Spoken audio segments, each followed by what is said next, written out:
Podcasting live from across the United States, this is the Multitapped podcast. All right, everyone. Well, welcome to episode 29 of the Multitapped podcast. Dubious, you might want to clap your hands or say something real fast. You're really loud. There we go. Hey, much better. Episode 29 of the Multitapped podcast, where this week we're going to be talking about the 360. Ooh, very exciting. Who doesn't love some Xbox, right? This week, joining me is the lovely Jay Dubious. Hey, y'all. Mr. Rewind Mike. Hello. And, of course, the Dolly Popka, because I swear to God, if it says Xbox, I got to get him on here, even if it's the 360. Guten Tag. But, yeah, normally when we do these sort of things, like whenever we're talking about the arcade or the PS1 or something like that, I kind of like to open with the same sort of question, which is like, what's your real first experience or exposure to the console? Because mine's real quick, and I'll go ahead and open it. And I'll bring it up again a little bit later when we talk about the history of the console. But I didn't even know the thing came out. Like, I had heard, like, oh, man, they're making a new Xbox. It's called the 360. It's going to be a thing. But, like, I don't remember ever seeing commercials or anything like that. And I go over to my boy Tim's house, and he's just got one. And we walk downstairs, and I'm like, man, what the hell is that? What are you playing right now? Like, what is this alien box? I don't understand. And so that was, like, the real first time it was like, oh, whoa, that's a 360? That's pretty neat, man. But, yeah, so mine was literally more or less being surprised by it. Just, like, straight up jump scared by a 360. What about you guys? That sounds pretty creepy. My first exposure, well, you know, I've always been big on playing games, so I've always watched like the E3s and things like that. So I knew it was coming out. So you know, finally dropped, and you know, I didn't have much money at the time, so none of my friends had it. It was probably like I don't know. I want to say like 2 or 3 weeks after it came out. My friends was like, "Hey, I got a bunch of 360s. You want to buy one?" And I was like, "Hey, how did you get those?" And they fell off the back of a truck. And I found them. So I wound up getting a 360 like a couple of weeks after it came out for like $200, and it was the one with like, you know, the hard drive and everything with Hell yeah. online, all that fucking shit. It was awesome, man. Like, That sounds super legal. yeah, it was.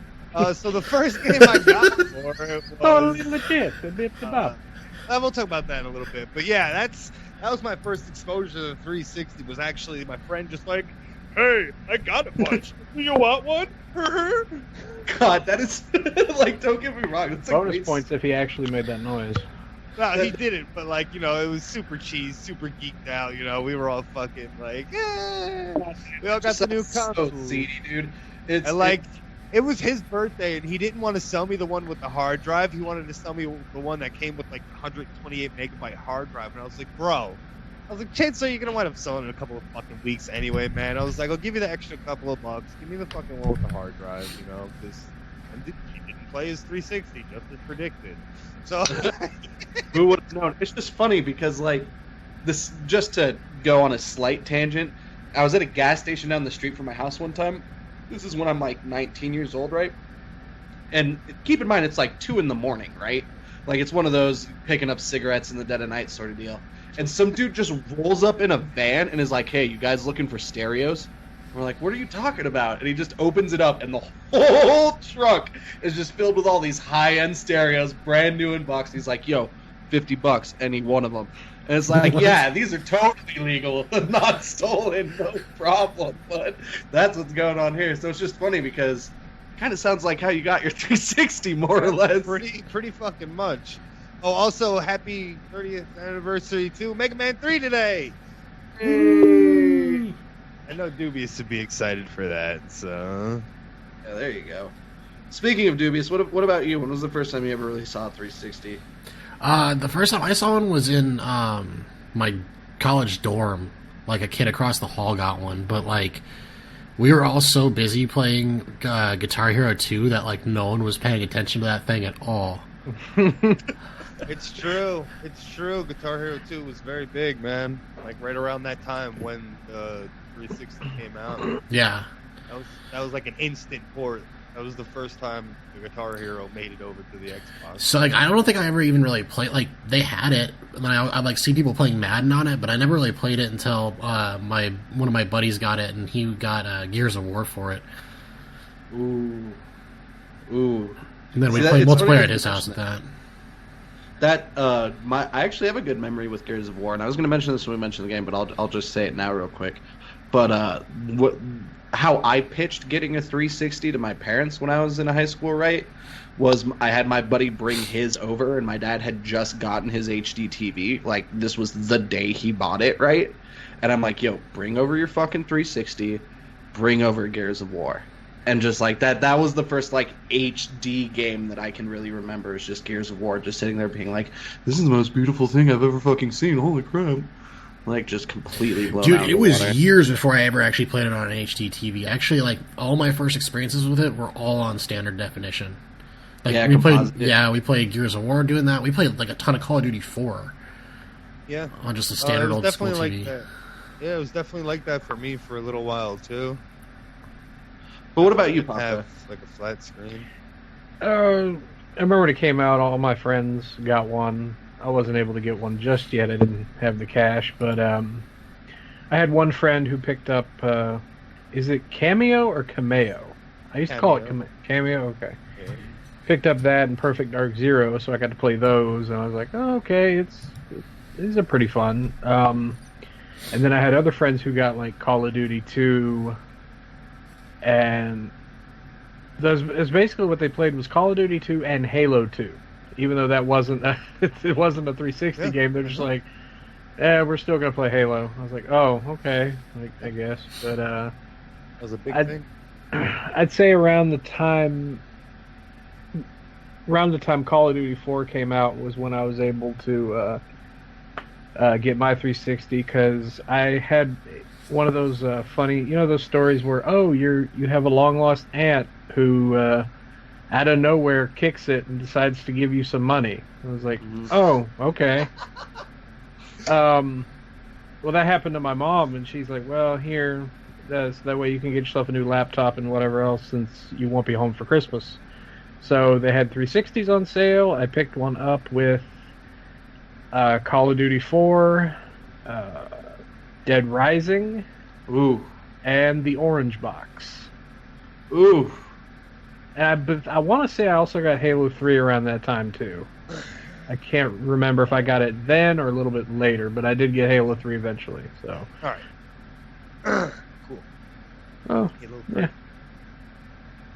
See, my thing, it's funny that you mentioned the Orange Box because I have a lot of fond memories of the Orange Box. Just being like, wow, this Team Fortress 2 game is pretty sweet. But then I had absolutely no idea what it was like on PC. So eventually I finally get a computer and I finally like download Steam and get Team Fortress. Yeah, and I played. What the fuck? I played TF2. I played TF2 on the 360 also through the Orange Box before I played it on the PC. It's pretty scaled down. Yeah, that is a delicate I way of definitely putting it. played all of the Half-Lives on PC before I played the Orange Box. Well, I got Half-Life 2 the day it came when out. When I played it on the Orange Box, it felt really like disconnected from like what I was used to. So I just gave up really fucking quick. I was like, I'm not playing this on the 360. But Team Fortress 2, I did play a lot of that on the 360, and that was fucking fun. Well, I mean, I didn't actually have my own PC at the time, so I was only able to play like Half-Life 2 at other people's houses. And same thing with like Battlefield 2. Like I wasn't able to play that on my own. I was always have to be like my friend would play a round, and then I would play the next round, and then he would play. And same thing with like Counter-Strike and Counter-Strike Source. But you're going off on a tangent here, but No, that's fair. See, for me, they might as well have just called the Orange Box Portal. That's kind of just how I felt about Yeah. it. You know what I mean? I mean, like, no, that was the big push to buying it too, though, because that was like the one new thing that was on there that like wasn't previously released anywhere. Like, are the two? It was on Steam, but it was like it was released at the same time on Steam, I believe, or am I wrong? no, I'm pretty sure it was, but also like Steam was fucking super tiny at that point in time. Ragdoll Kung Fu was like the only game besides Half-Life 2 on there. You remember those days? Yeah, because I remember when I made my Steam account, and this, keep in mind, wasn't even that long ago. This was probably when I was like 20 years old, 19, 20, something like that, and like just nothing, just fucking nothing on there. That's all I remember is being like, oh, this is a weird program that doesn't have anything on it. It was pretty barren back then, for sure. But yeah, I find this interesting. I noticed you shook your head at Dead Rising, Mike, because that was a game I really, really liked on the 360. Again, I didn't have an HD TV, so the font here. Can you read the font on that screwdriver? Okay, no. Yeah, No. Here. Can you read the font on the screwdriver now? Because that's what it was like trying to play it on a fucking tube television. Okay. Not to mention the time. What the fuck is this? I have to check my watch and make sure some shit is done. Otherwise, and I can't. To save is like the most weird thing. And if you turn the game off before you save, like you have to revert back to your last save or something stupid like that. It was like the most fucking there were rules. Like it was like, oh, you could restart, and every time you restart, you'll keep your XP and stuff like that. And it's like, oh, cool, you know. And then after you do it a couple times, you're like, all right, I'm getting tired of doing day one. Like, it's just funny because like I don't know that I remember the original Dead Rising being one of those other games that I'm like, oh, this feels next gen, man. This game feels different. Totally. I like I said, I had a blast playing it, man, but I could never get just not tell what's going on. I did not have the patience to like get past day one. Like you'd have to go into the mall and go into the food court and fight this psycho, and then these dudes would like fucking run you over, and then it would become nighttime, and the bees would come out. And you'd have to grab them to kill the group of zombies, and like it was like, can I just have a car and just fucking drive through everything, please? Why do I have to work? Yeah, I admit, I think when I played it, they must have patched it or something, because I didn't have, like, I played it on a tube TV and I didn't have the tiny text problem, but I couldn't read anything in that game. Yeah. But yeah, I like the game, but there are things about the game I despise, like the time aspect, because they're like, oh, well, you need to save all these people, but you only got 20 minutes to do it. Like, no. Probably like 3. They fixed a lot of that in 3. But and the one save file I wasn't a fan of. I like to have multiple saves in case, you know, there are times where you'll get into a situation and you want to have that backup in case it fucks up or glitches out. You were screwed if anything happened. So I'm glad that if for the future games they passed it along to people who were like, yeah, we know that's stupid, we're not going to do that. I mean, I guess that's fair. And the second one felt kind of the same though to me, but multiple saves was nice. Oh, I don't remember that. I do remember really enjoying the second one before it came out. They had like that prequel DLC. Oh, Patient Zero or whatever it was. Yeah, something like that. Actually, yeah, dude, I beat that whole thing. I went through. I crafted all the weapons and stuff. Man, that was like a super cool way to like pre-launch your game. What was it? It's like $10-15 or something? But it was $5, like, $5, dude. Yep. Because I remember picking that up and being like, wow, there's like a surprising amount of fucking content, and like you get to keep this shit when you start Dead Rising 2. It was literally like an hour and a half. That was it. Like that was your time frame. You didn't have more time. So you just have to, again, like regular Dead Rising, you'd have to start over, but you keep your XP. What was it? You can only get up to level 10 in the demo or something like that. But it would carry over to the full game, like you said. So that was really cool. And the blueprints you would find and stuff. See, it's actually funny that you guys say you didn't like the time, because it's a pain in the ass, I'll admit that, right? But I actually kind of like the way that it structures the game, and what I mean by that is, like, there's so much to do, right? Like, that mall is fucking huge, and there are, like, a million side quests and a million places you can go explore and fucking a million psychos, you know what I mean? Like, it's a pretty expansive game, and they're like, well, here's a timer. And so what I liked about it is it made you feel really pick and choosy about what you were doing. It didn't really feel like you could do everything. It made it feel like your decisions had weight, kind of. And I feel like it also added replay factor. My counter argument is the Zombrex in Dead Rising 2. That was a fucking train wreck. Oh my god. That's the one that got me. That's the one that was like, I'm already fighting a fucking clock. Now I have to fight 2? Are you kidding me? Like, is this a joke? Like, plus, the AI in part 1 is incredibly retarded. Yeah, they wouldn't follow you at all, dude. Like, you just kind of have to shove them. Like, And the other thing too is, I mean, admittingly, replaying Dead Rising 1, it feels fucking dated. That is for sure, you know what I mean? But the Psycho fights still hold up, man. No, like the shootout in the movie theater, like, oh man. I didn't get to do that. I mean, minus the part where you're running around outside and those dicks are in the Jeep just running you down. Yeah, like I took them out. Don't get it fucked up. I went to the store. I killed the guy in the gun store. I got some guns. Like I killed some shit, bro. I covered that whole map. Don't get it fucked up. But like, just like I couldn't read shit, and the guy kept calling me, and it's like, what the fuck is going on? I just wanted to kill zombies in a mall, man. Like, they got me taking pictures and shit. Multiple endings too. Dead Rising is multiple endings, which is another thing I thought was really cool. I don't know. It's the first real 360 like party game I remember, and I don't mean party game like Fusion Frenzy. What I mean by party game is a bunch of people sitting around drinking, watching somebody play video games, just like, oh fucking get that lawnmower, fucking yeah, take a shot. GTA 4 was that for me. I was gonna say, yeah, there were a bunch of games, dude. Fight Night Round 3 was that game for me. Oh yeah, we got down with Fight Night 2 back then. Fuck, man. That Fight Night Round 3 was the shit. Man, Grand Theft Auto 4 too. That was such a huge fucking game when it came. I despised that game. Really?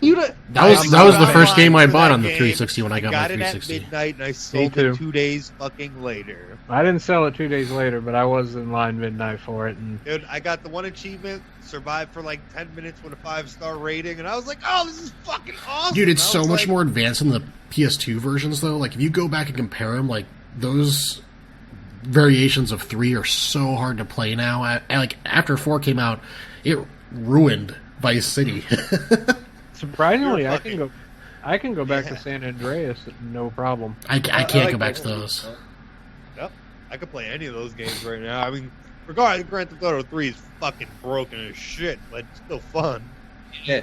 But yeah, Grand Theft Auto 4, I'm surprised you didn't like it. You weren't into Nico, my cousin, let's go bowling. Get drunk, pick up prostitutes. Like, I was so into that shit. You know, I never really played that far through the plot, to be honest. I just always sandboxed it whenever I just played it as an arcade sandbox. And I beat every other GTA up until that point. But GTA 4, I just couldn't get into the plot, and I just arcade sandboxed it every time I played. Yep. Okay, you beat it, right? You beat GTA 4? Yeah. Because that was a game that I actually really fucking liked the ending to. I don't really want to spoil it if two of you fucking plebs haven't done it, but dude, it's 10 years old. I don't care. Anytime soon. Yeah. I mean, okay, so the big thing is at the end. Spoiler alert for people that are listening to alert. Yeah, there you go. Yeah, trigger spoiler alert on a game that's fucking however many years old. But 10. I think at the end of the game, yeah, you 10 have years to old. fucking Jesus. You have to choose who's going to die, if it's going to be Roman or his wife, right? And throughout the whole story, I really like how they flesh out Roman's wife. It's been too long. I don't remember her name. No, wait, wasn't it like a girl that Nico was interested in? No, I'm pretty sure it was Roman's wife. I'm 90% sure, if I remember correctly. But I just remember being like, oh shit, man, this is actually kind of emotional and heavy. I actually really like both of these characters, and they got kind of fleshed out. And they don't give you another choice. Don't get me wrong, I love GTA 5, and we'll talk about it because it's one of the top-selling games that ever hit the 360. But that's the one thing I didn't really like about GTA 5 is there were multiple endings and they were all fun or whatever. But one in particular just sort of felt like, well, this is kind of a cop-out, right? Nobody really... GTA 4? No, GTA 5. But in GTA 4... In GTA 4, that's what I liked, is at the end it was like, oh shit, this is actually a heavy decision. This kind of makes me sad. This is hitting me in the feels, you know what I mean?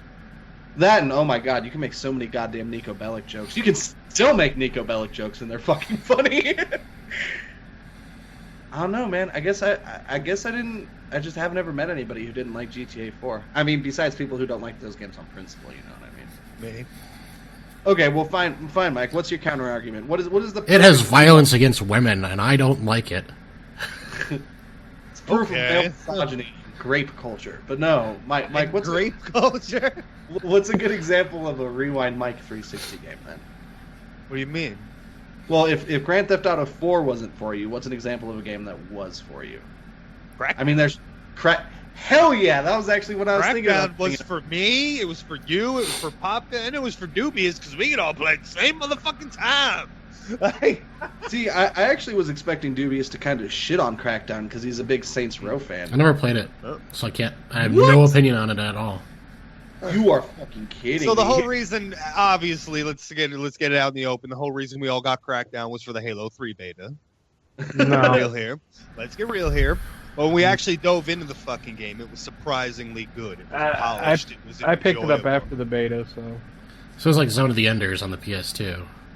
Oh, that was so Zone of the Enders, I played when it came out, though. That's the weird part. But everybody got it for the Metal Gear demo. Mhm. Oh, no, not me. But yeah, Sorry. I actually didn't even know about that until, like, the game was purchased.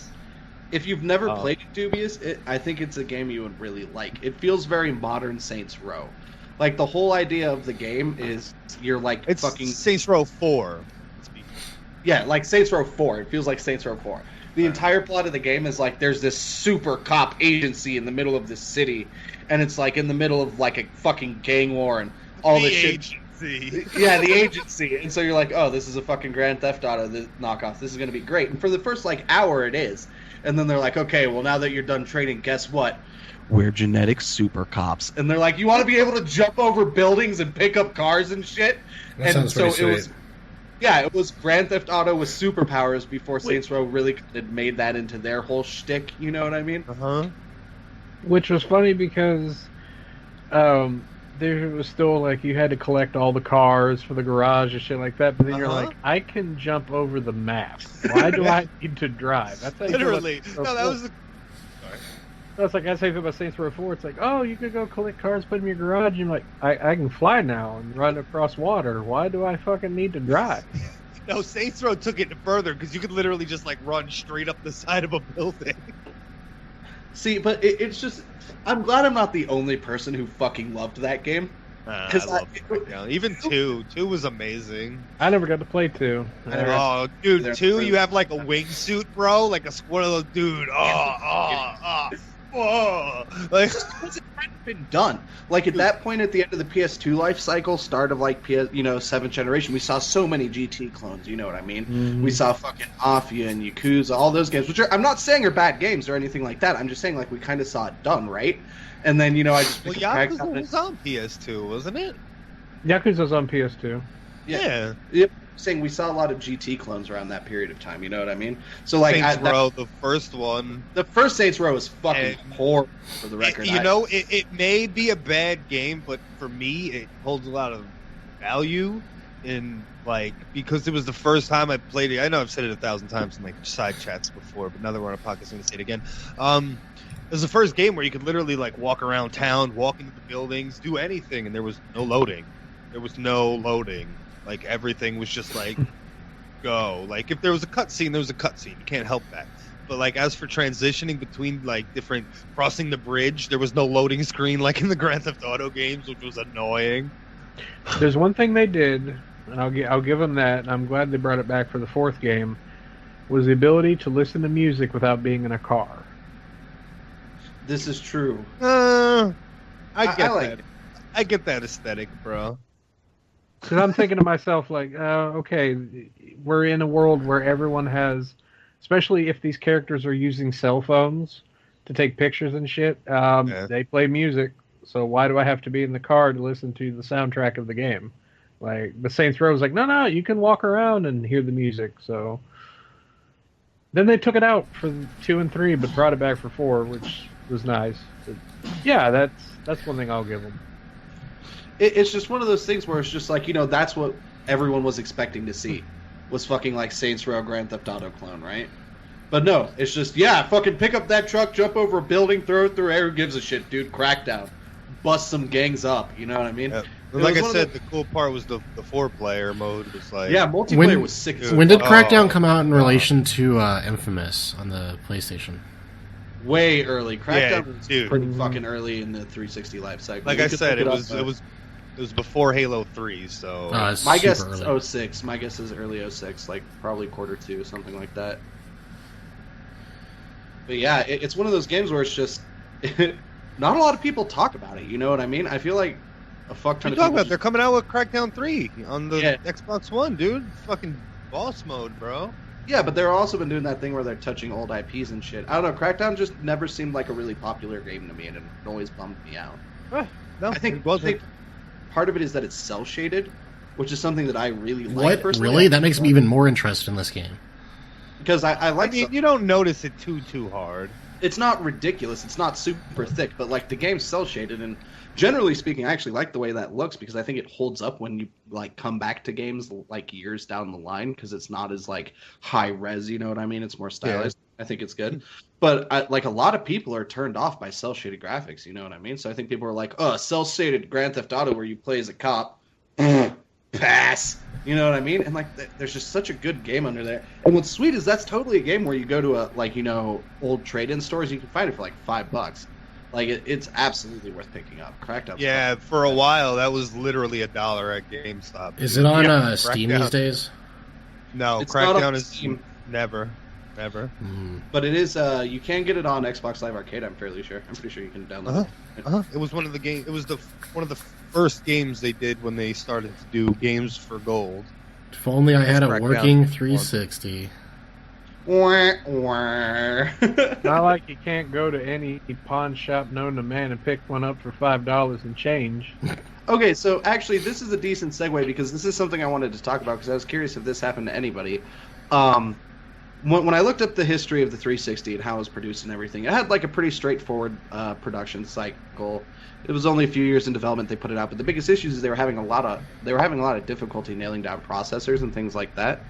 And I found this interesting statistic that it is estimated low end 27%, high end 55% that all 360s have had some sort of mechanical hardware failure. Like it's one of the, if not the highest failure rate console like ever produced. You know what I mean? It's like a CD. Yeah, I mean we won't go but when we say red ring of death, we mean the 3 light ring of. We're talking about a fucking bricked console. You know what I mean?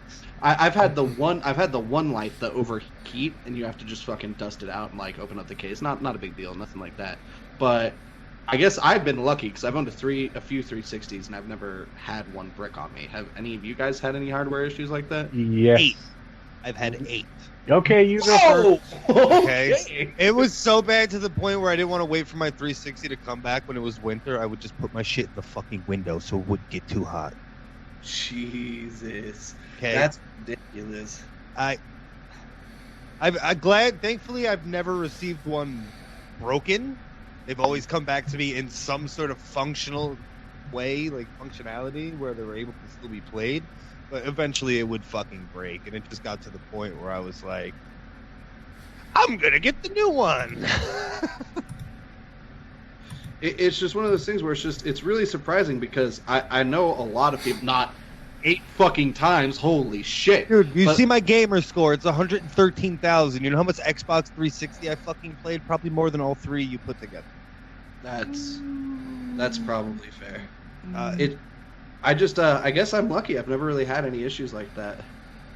I spent 75 days on Modern Warfare 2 alone. Wow. Good story.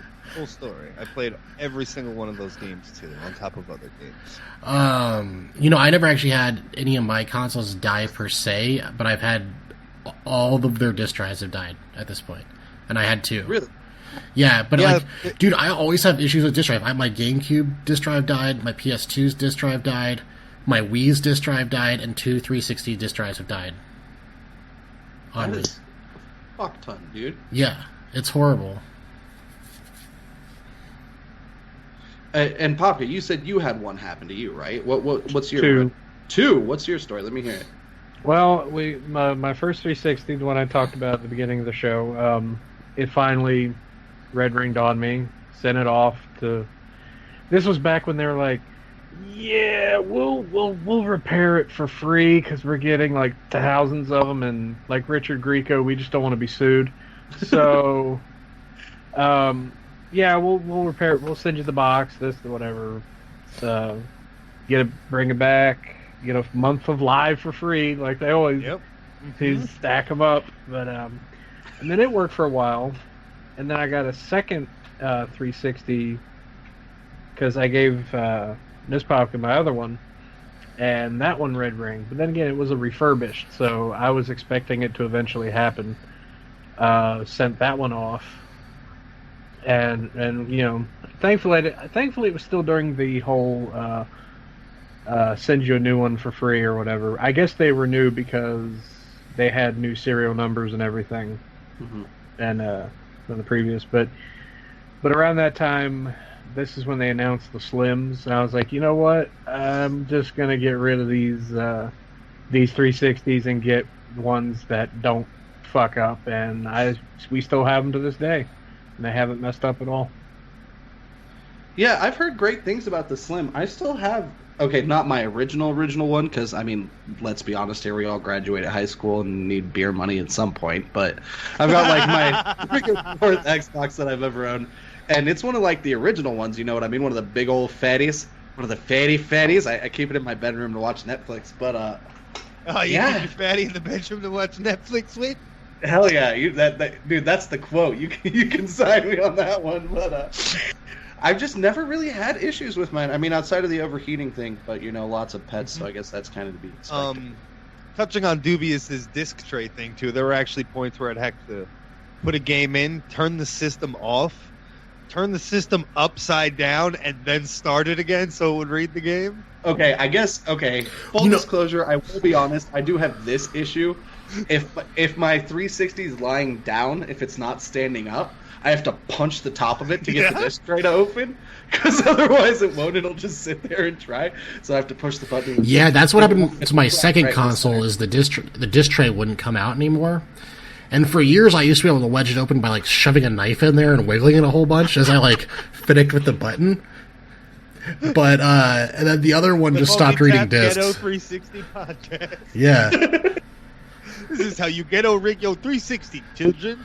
Well, okay, everybody had to do it, right? Like, Yeah. admittingly, I never got bricked, but like the consoles just kind of broke after a little bit. You know what I mean? I mean, admittedly, I did. Like, honestly, the 360, like, well, because I completely quit playing consoles for the entire 6th generation because all those games were horrible. Everyone agrees with me, and we don't need to talk about it.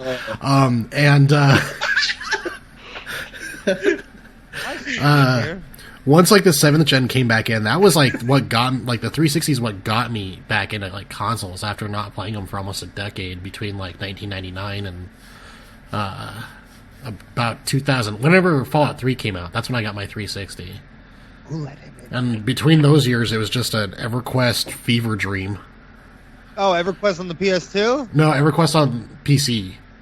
Oh, that's why he didn't play PS2. That's why. Yeah, I didn't play any 6th gen games because I was playing EverQuest. No, it's not that they all suck. You were just well, you go back. You go back and play them, and they're all pretty bad.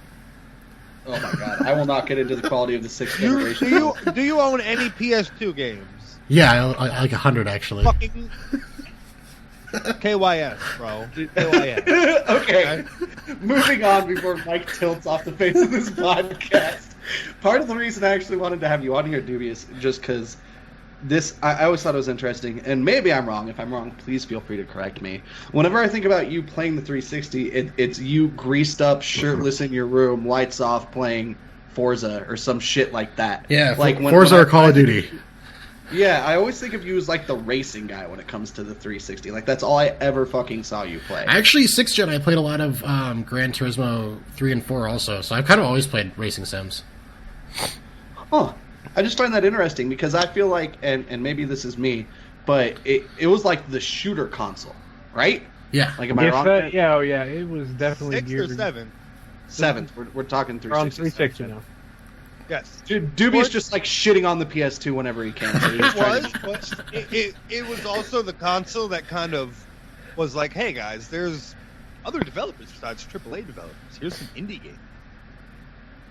So they were kind of the first in the console market to push that indie development, indie developers.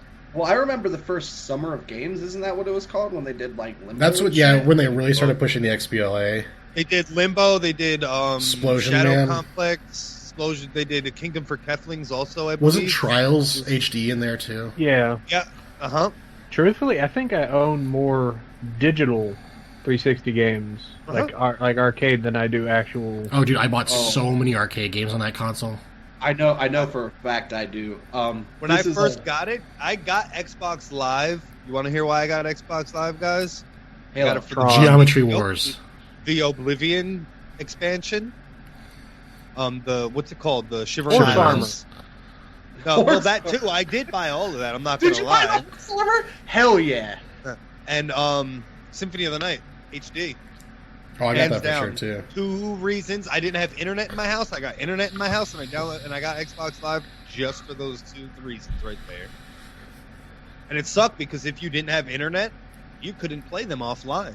Yeah, Legitimately, because I brought my 360 to my friend's house, I downloaded them, and I came home, and I was like, "Where's the fucking shit?" Like, I mean, in all honesty, thinking about it, and this is not talking shit about the PSN at all or anything like that, but I've kind of always been like that with like the 360 and the Xbox One and shit. I just, for some reason, I just go digital. I don't know what it is. Like, I just feel such a Those strong ugly inclination. green cases. well, no, That you get. doesn't help. The only reason I have digital is because they were either on like super duper sale or it was only way to get it. And that's fair. And I actually have a list of games here that are digital only that are lost to the ether. Yeah, Dude, luckily I own quite a few of those, like Just Scott gone. Pilgrim. Snoopy Flying Aces, which was like an 8-player Snoopy game where you were like the Red Baron Snoopy and you were just shooting the players down. Gone. Yeah, it was a Can't download it sequel. anymore. Can't buy it. That was a sequel? What was the first one? Snoopy versus the Red Baron on PS2 and PSP. Oh, shit. Oh, This was damn. 4-on-4 multiplayer. They had a Streets of Rage 2 standalone game, which actually had online, Mhm. and you can actually do like the versus mode online. So they had Streets of Rage 2 has like a fighting mode where you can face off against your friend. For the first like 2 weeks that came out, I was within like the top 10 place. And there were so many people, like I would wake up and somebody would have like 50 more wins than me and be like, oh great, I gotta grind this game out again all day to get back on top. There's And then, Double Dragon. yeah, Double Dragon Arcade. Prince of Persia Classic, which was a complete remake of the original Prince of Persia, but they recently did add that back to the market.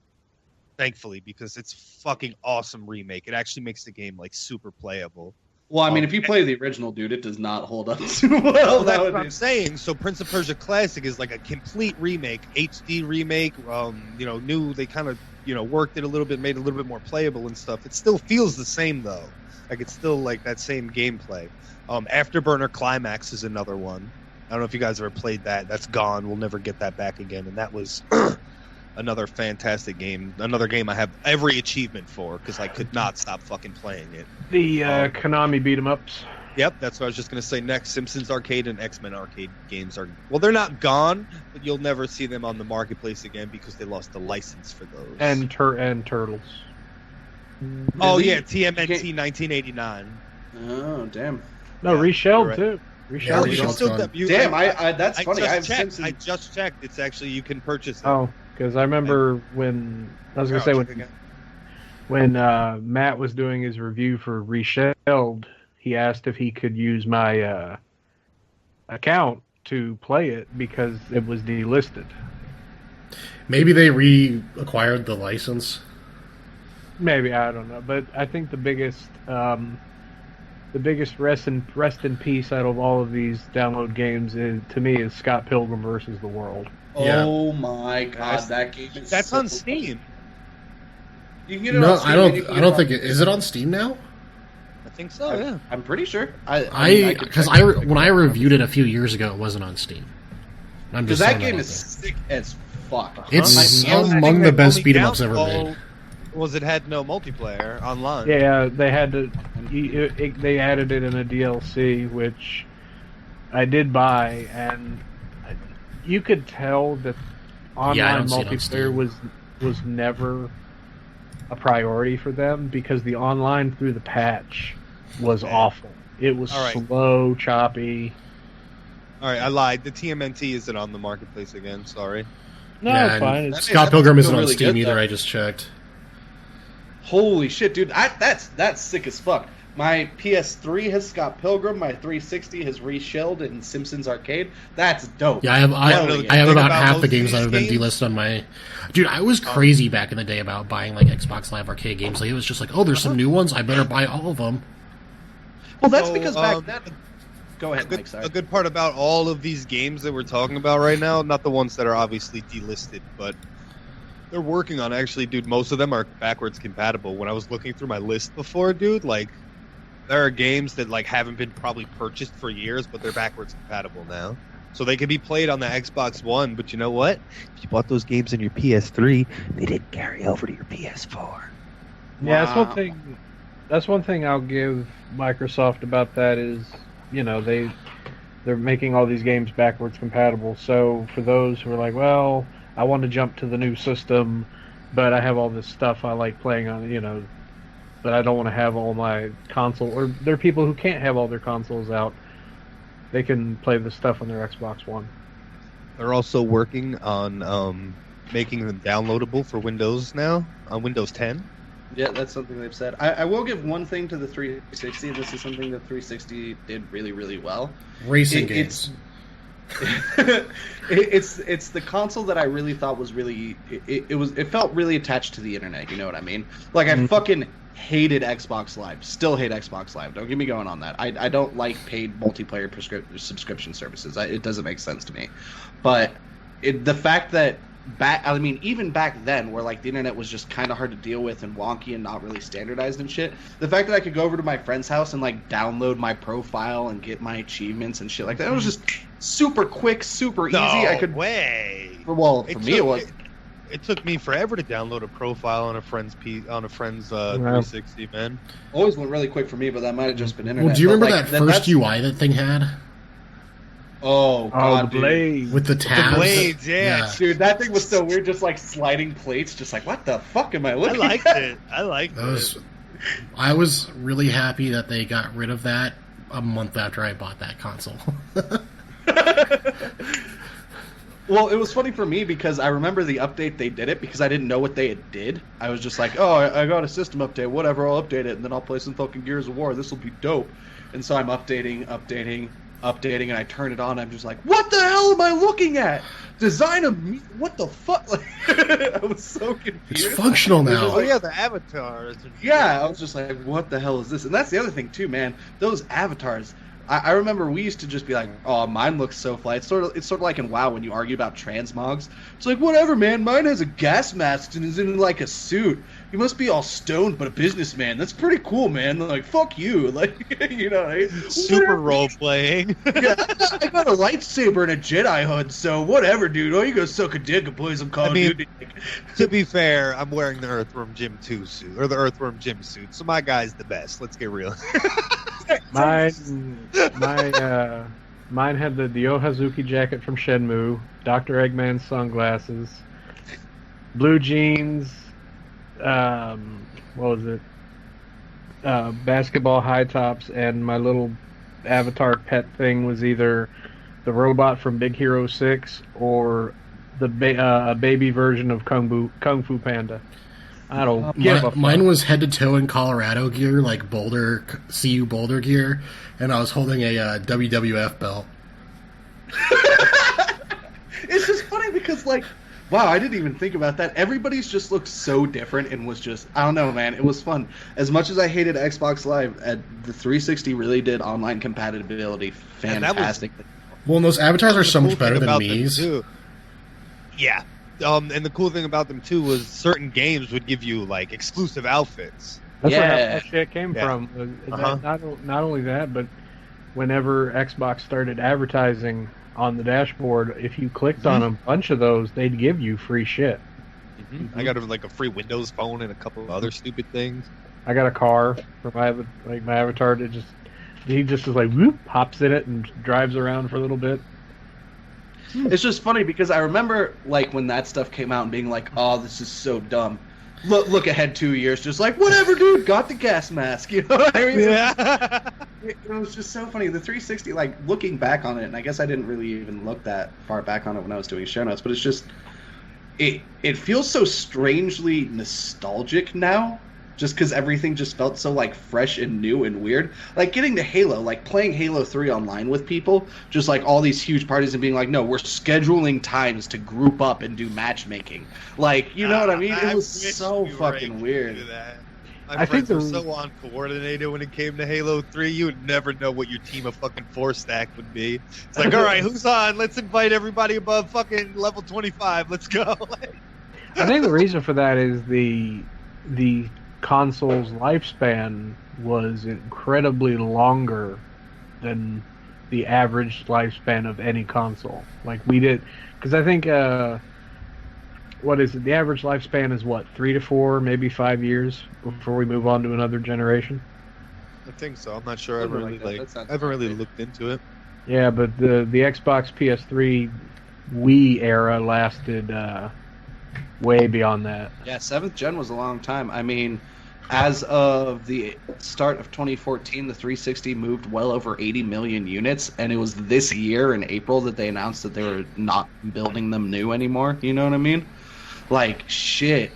That's a good... I mean, everybody had one, you know what I mean? It was either 360 or PS3, and it's funny because... Way like, more my people had first the console... 360. That's what I remember, because like I said, my first console was a PS1, right? And then my next console was obviously like a PS2, and I fucking loved that thing, and I still love PS2. I think that has a great game library. Fuck you, Dubious. But I remember it was like, okay, dude, PS3, 360, where are you getting in? Every single person, 360, 360, 360, 360, 360. So it was just like, well, I guess if I want to play video games with my friends, I'm getting a 360, right? Like, that's how that works. Truth be told, the entry price point for the PS3 was absurd. Fucking like $600 and $700. Yeah. It was pretty fucking Like, crazy. and it there like, was no one in their was a early 10 20s gig, affording one was that a back 30 then. gig. We were like dead in the middle of the recession.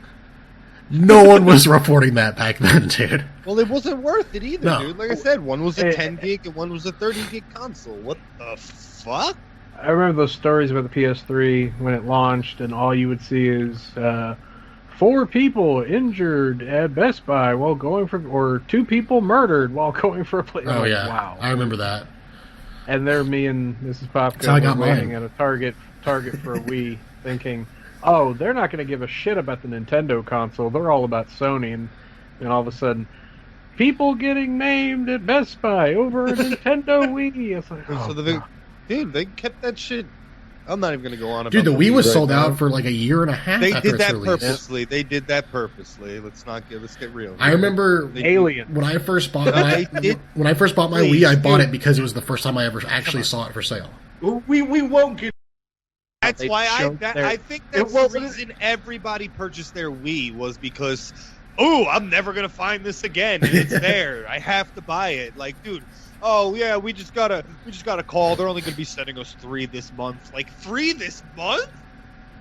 Yeah, like, we What? won't get into how Nintendo chokes their stock to inflate prices, because we could do a whole fucking episode on Nintendo. We should do an Amiibos. episode on that. It's just not a terrible idea, but we'll move on from that one. It's just like, literally... Amiibos in every other country, perfectly Like- available, but you go to America. But everybody had a fucking 360, man. Everybody. And that's also when the Call of Duty started getting out of control.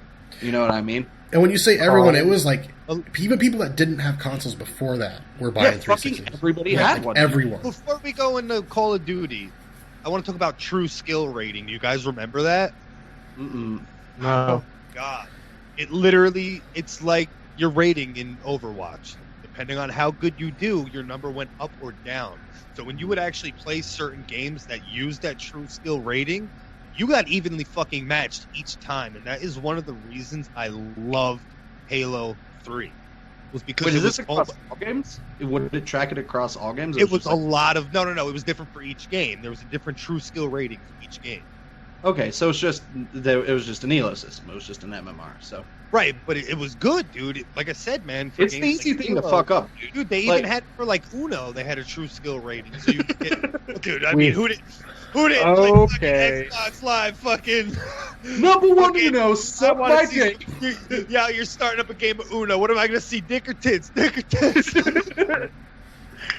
But no, what were you saying, Popka? No, that was when you mentioned Uno. I just remembered at E3 they're like, we're coming out with Uno. It's available to download and it's compatible with the Xbox camera. What are we gonna see? Cock. Oh my god, dude! Chat I roulette was before chat roulette happened. That's basically it. everything with the Kinect is so goddamn funny. Like, I don't know, But it man. wasn't Kinect, it was the Or the- Vision Cam. Oh, it was just the camera. This was pre-Kinect. This was just It cam. was called the Xbox Live Vision Cam. Oh Jesus! I didn't realize that they fucked one up already before they released the Kinect. Yep. Jesus, Microsoft doesn't know All how to the do fucking all the dicks you could ever want to see in 480 They only resolution. had- to be fair, they only had like 3 games for it. It was literally just to be able to like video chat with your friends. That was it. So it Hey, wasn't made. It wasn't made for the reason of like gaming. It was made for just, hey, Sorry. we're coming out with this way to communicate with everybody and party chat. You talk to your friends and family from across the world, and it worked. It was good for that, dude. It really I was gonna say real quick, he's talking about Uno and cameras and dicks. When the Kinect was announced, and I think one of the demos they showed was that you could paint by moving your hands or this or that or whatever. Oh yeah, one of the And games. the first thing one of my friends was saying, like, I am so gonna do this shit naked. I was like, what? Wait, what? Like, I am so painting with my dick. It's See, like, that was my response to Use everyone being helicopter like, dick, bro. Like, that was my response to everyone So- being like, the NSA is watching your Kinect feed. It was like, oh god, I hope so. Like, they're getting a pretty good fucking show, man. I said the same shit because you know what? If you're wearing baggy clothes, the Kinect doesn't pick you up. Nope. So you're either wearing something skin tight or your fucking dick tits flopping. Like that's it. It's just happening. Like Child of Eden with my dick swinging. Like But enough about nudity. Back to the 360. It's just, I don't know, man. All of the games that I remember really getting sucked into it are all pretty much shooters. Like, we were talking about launch titles a little bit earlier, and I can't remember if we were actually doing that or just when we were getting set up and getting the cameras ready. But Condemned, man. Yes. That game hit me really hard, because that was one of the launch titles, and, like, even replaying it, that game holds up pretty well, dude. It's pretty spooky kooky. You know what I mean? They were giving it away for Steam recently. Sega was directly. They did like a Steam giveaway where they gave like 3 packs of games out, and you had to just send an email in. Wow, I just But, looked at the list of launch titles and I didn't play a single one of these games. So yeah, I Didn't played play any of I them. played Condemned when it originally came out, and it was absolutely one of those fucking games where it was like your weapon would break. So like you didn't always have a weapon, and like your bullets, you couldn't. There was no HUD, dude. Like Yeah. you'd literally have to pull your clip out, and your dude would have to look at the clip to see how many bullets was in it, put it back in to fucking reload that shit. Like it was very fucking creepy. Same thing with Quake 4. That was my first game for the 360. Was Quake 4, and it. Wish I would have went with something else, but it was fun. No, it was fun, but it was like. It didn't feel anything different from what Doom 3 did. Yeah. So I I did was play just Gun, like, though. Gun was good. Gun- yeah, I actually- Gun was Was good. I was played Quake Gun 4 on in the Doom GameCube. 3 engine? I assume. Yes, Yeah. I believe so. But Mhm. yeah, Gun I played on the old generation. I played on like the GameCube or something, and that, regardless, what doesn't matter what system you played on, same experience. It was a great game, man. See, it's funny because I remember Gun. I picked it up on the 360, and I actually remember that game really fondly because Gun and Red Dead Revolver came out at pretty much the same time. And I Yeah. remember the real argument was which is better, Red Dead Revolver or Gun. And I fucking loved Gun, man. I got into that game so hard. It's They're- just I was gonna No, say but- they're kind of different though. I mean, they're still Wild West games, but Gun was more open world. Red Dead Revolver it had a hub. Yeah, like stage based and Yeah. stuff. I mean, it's But kind of they- like the Paul story Blart for Gun was like insanely fucking good, man. Like, they Well, I mean, put that game so knows how to much- fucking open, dude. Well, that's the thing, dude. They have like a dev thing they did. So like, I watched that before the game came out. It was like this 30-minute long thing, and it just talked about how they went about doing research for the game and this, that, and the third. And they were like, we've never seen a horse that was animated good in a video game. So they were like, we fucking went in with that shit. And they were like, we keyframed each animation and we made that shit juicy. So it looks like It's just funny because I don't feel like that's a game really people talk about anymore. You know what I mean? it's horrible now. If you go back, the aiming in it is fucking Just busted. doesn't But we were used to the aiming at that time. But when you go back now, aiming for us is a lot more fucking smooth of a transition to go from running to aiming. But in this, it's just so bad because I did try to play it pretty recently, and I was let down. And I too am looking at the launch title list, and really quick, I do want to mention. I think it won the award for the longest title ever in a video game, and that is Peter Jackson's King Kong, the official game of the movie. That is the actual title. No, it's of ridiculous. I abbreviated it when I put it in show notes, and it's still fucking King Kong official movie game. Like, I thought they were joking, and they're like, no, it is called. No. I'm like, why? Why is it called that? But I didn't play it on 360 to begin with. I think I played it on GameCube. So I don't really, because I didn't have the 360 at the time. But the one I want to ask everybody, because we're talking about shooters real quick. What did everyone think of Perfect Dark Zero? Zero, it was another one of those games where I'd have somebody over and we would be hanging out, and it's like, all right, let's throw some bots in an arena and fucking just shoot each other. So like the story mode for that was not fun at all. No. And online was shit too, but bot mode with your friend, that was where it was at, man. It had cool guns, had a really cool thing going on, with the secondaries like it did for the 64 and stuff. If anything, I appreciate the remaster more than the prequel title, I guess. When they re-released Perfect Dark on the XBLA, that was a really sweet deal, man. And that's another exclusive that isn't anywhere else. You only get it on your 360, Xbox One. That's it. See, now I don't want to get crucified for saying this, but I didn't give a fuck. I have to clarify. I was a person who I had always been exposed to the N64, right? But like I never had my own. I got a PS1, you know what I mean? And so like I never fucking played Perfect Dark. I never had that experience where it was like, oh my god, this game is so fucking amazing. You know what I mean? So when people were like, yeah, I mean, I played the shit out of GoldenEye. Everybody played GoldenEye, you know what I mean? But like I wasn't somebody who was super hyped about Perfect Dark. So they're like, yeah, dude, Perfect Dark Zero's coming out. I'm just like, perfect what? You know what I mean? So no, I mean, sorry. What's a rare? I didn't.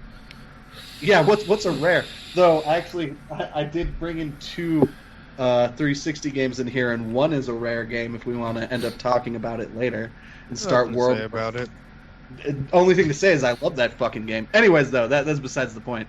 God, that face, Mike. I'm sorry. I love wandering around big empty worlds.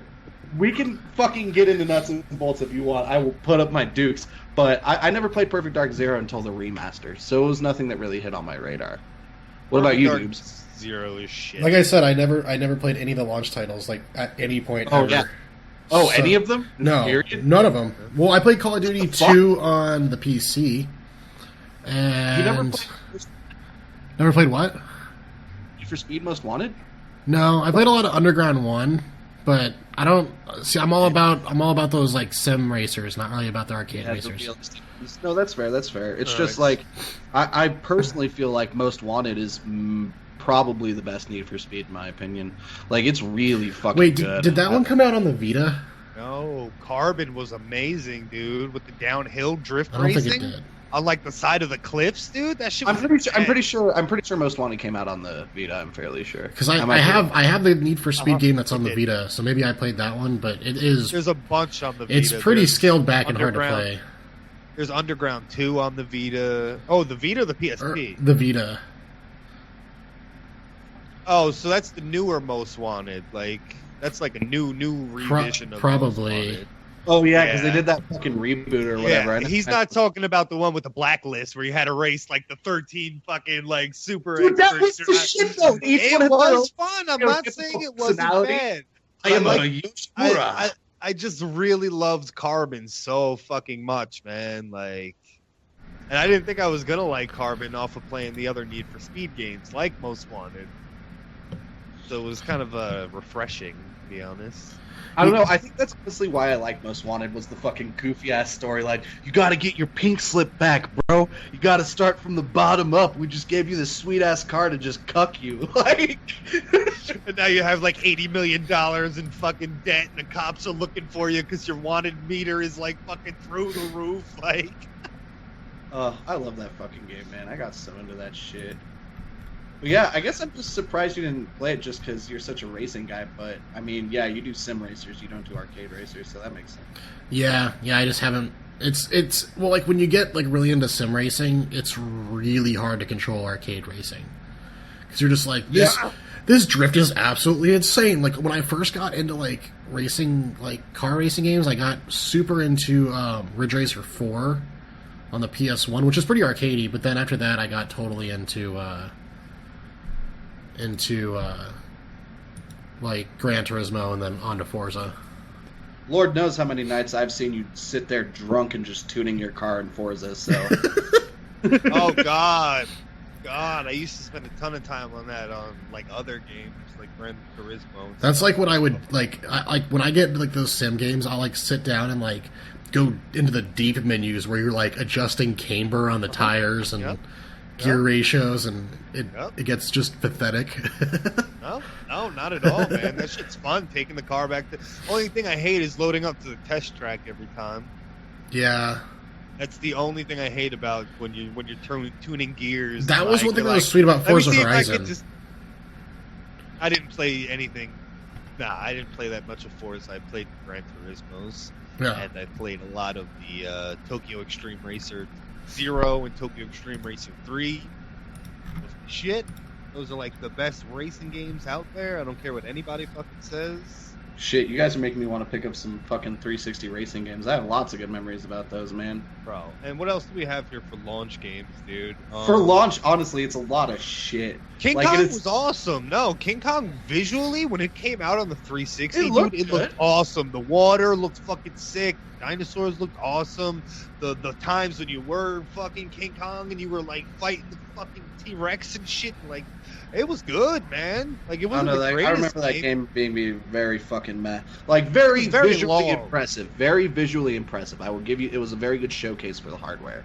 But I remember that game just being really dull. And then if we look at the rest of the launch titles, it's mainly fucking sports games. Like, to be fair, though, a lot of those sports games were shoved on there. They didn't even have season modes on them. Like, they were legit just like exhibition, or like you could make a tournament. There wasn't even season mode. That's kind of how it was when it transferred to the current gen too, from what I understand. What, right now? Yeah, like the first games that came to like the Xbox One were pretty stripped down compared to the previous generation. Yep. I didn't play Tony Hawk's American Wasteland. I didn't play Project Gotham until way after, but I wouldn't even say Project Gotham is a sim racer. It feels very arcadey to me. It's pretty arcadey. Amp 3 is like another one of those games where you could just fucking sesh out, bro, and just have fun with a friend, man. Like, oh god. See, I don't remember. Music, like you could put your own music on. The snowboarding. Oh, snowboarding. Oh, dude, Amp 2 was my shit. That must have been at the ass end of the snowboarding craze, because I remember that started getting popular around like 5th gen. Like, you had like 1080 in the Cool Border series, and then kind of carried on a little bit. But I have to assume that like Amped had to have been like just near the ass end of that craze. I don't know. But Amp 3 is really cool though. If I find it, I'd check it out. I always kind of liked those snowboarding games just because, I don't know, I liked the pacing of them. SSX Tricky was my fucking jam. Yo, my god, all the crazy fucking shit you could do. Executioner! Like, oh my god, what the fuck? Uber! Yeah. Oh my god. But yeah, I mean, it's just kind of an underwhelming launch. I think that might be why, like, I didn't even know it had actually launched when it did. You know what I mean? He made a joke. He said SSX is what's made it big. Nah. We all know that's a tricky subject. Oh, boom! Come on, guys. A human body can only take so many fucking punts. Just push his fucking screwdriver into my stomach. Just end it now. But it's funny. So let's look at the top 10 best-selling games, right? Like, let's take a look at those. I think it is absolutely hilarious that the highest like number of units moved game for the Xbox 360 is Kinect Adventures. I think that is Wii the Sports funniest... all over again. Yeah, it's fucking Wii It's Sports. fantastic fun. Have you played it? No, I don't have. Oh my god, it's fucking, it functions. It functions. I like the only two games I liked from that compilation was the one they used at E3 with the dodgeball, having to use your body to reflect ball, and the aquarium one, or the aqua tank, where you had to hold your hand to keep the tank from leaking. I'm Han Solo. I'm Han Solo. Yes, Anyway, what's inside your Kinect? there are really good fucking Kinect games out there. Let's just get that fucking straight. All I ever played was Fruit Ninja. Again, you have to have good lighting, and you literally have to be wearing skin tight clothing for it to work, or just play naked. Yeah, or just be naked. The multi-tapped approved. Literally, because because it goes by your joints. So like, if you're wearing a baggy shirt and it thinks your fucking elbow's over here, like, it's not gonna really function properly when your elbow's really right there. So like, that's why I say you have to it needs to really pick up your body's skeleton, so to speak. No, that's fair. That's fair. I guess I just never really got into the Kinect. Dude, that Dragon Ball Kinect game, bro. There was a Dragon Ball Kinect game? Oh my god, is there a Dragon Ball? the key stance? Do you get to do that? Yes. Holy fuck! Okay, never mind. I'll play that, dude. I want to go over 9,000. Do it with your fucking dick swinging, bro. Super Saiyan for Harambe, but no. The next That's game. the conspiracy. The conspiracy was to get everybody on the internet's dick out. That's why they killed the ape. I mean, the NSA needs that fucking information, man. But no, next, number 2 highest selling game for the 360 of all time is Grand Theft Auto 5. And it's actually funny because I know it came out at the end of the generation, right? Yeah, I was gonna say I love that game, but I also felt cheated because I was like, oh wow, GTA Online's really fun, and we got the heist and this and that, and then they're like, now announced for Xbox One and PS4, GTA 5, the actual edition. The game about it too, dude. It just felt so robbed because they're like, dude, GTA 5's coming out, and I picked it up for my PS3, and I'm like, oh, this is so good. And people were like, they're doing that for next gen too, right? And I'm like, hell no. They're not doing that shit. This is the last game of the generation. They're not fucking porting it. We're porting it to the fucking PS4, and I'm just like, son of a bitch. They ported games from the beginning of that fucking generation, bro. Yeah, right? They went port happy, bro. That shit is stupid, man. Xbox port, the Xbox port, and the Port Station 4. I mean, that's just the export. Yeah, the export one. And, dude, I swear to God. So there is a huge list of exclusives for the Xbox 360. Yeah, well, here, why don't you name a couple? What are a couple games you want to talk about, Mike? I'm gonna name a few right now that aren't exclusive anymore. But because of their exclusivity, it really helped Xbox push consoles. It helped them push Xbox Live. And again, it helped push the indie scene. Games like Shadow Complex, we talked about, Limbo, Bastion. You could not get those games anywhere else, dude. What else? Can we just talk about Bastion for a minute, though, in all seriousness? And another thing that was bad about Xbox was Xbox Live on the PC. It was fucking cancer. Anyway, aside from that, another thing that was awesome that I'm gonna be cocky and I'm gonna say, if the Xbox players didn't play it so much, you PlayStation scrubs wouldn't have got Castlevania HD.